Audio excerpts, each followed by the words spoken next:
தமிழக சட்டப்பேரவை கூட்டம் ஜனவரி 20ஆம் தேதி தொடங்கும் என்று அறிவிப்பு வெளியிடப்பட்டிருக்கிறது. அந்த அண்மை செய்தியை பார்த்து வருகிறோம். தமிழக சட்டப்பேரவை கூட்டம் ஜனவரி 20ஆம் தேதி தொடங்கும் என்று அறிவிக்கப்பட்டிருக்கிறது.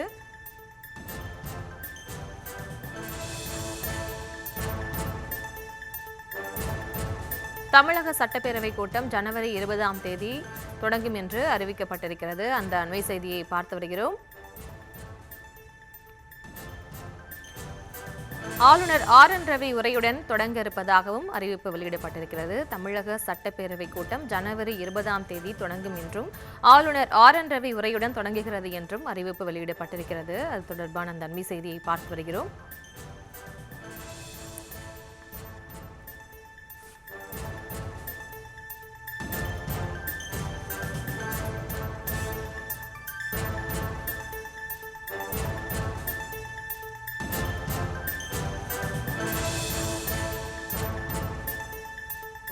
தமிழக சட்டப்பேரவை கூட்டம் ஜனவரி 20ஆம் தேதி தொடங்கும் என்று அறிவிக்கப்பட்டிருக்கிறது. ஆளுநர் RN ரவி உரையுடன் தொடங்குவதாகவும் அறிவிப்பு வெளியிடப்பட்டிருக்கிறது.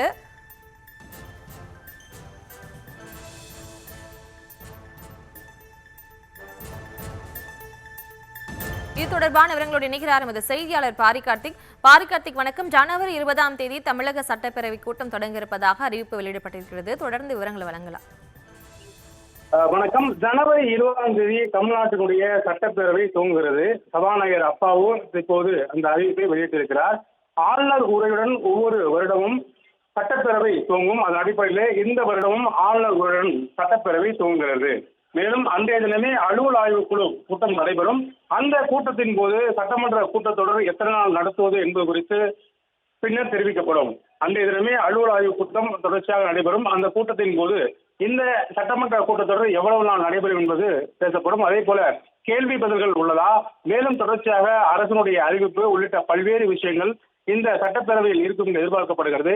ஏனென்றால் வருடத்தில் முதல், அதாவது 2026 வருடத்தில் முதல் சட்டமன்ற கூட்டத்தொடர் என்றாலும் இந்த ஆட்சி, அதாவது திமுக அரசு பொறுப்பேற்று 2026 தேர்தல் நடைபெறுகிறது. இந்த 5 ஆண்டு கால முடிவில் சில முக்கிய அறிவிப்புகள் வெளியிடலாம் என்றும் எதிர்பார்க்கப்படுகிறது. அதன் அடிப்படையிலே அரசியல் மிகுந்த முக்கியத்துவம் வாய்ந்த இந்த கூட்டத்தொடரானது தற்போது வருகின்ற ஜனவரி 20ஆம் தேதி நடைபெறும் என்று அறிவிக்கப்பட்டிருக்கிறது. சபாநாயகர் அவர்கள் அறிவித்திருக்கிறார்.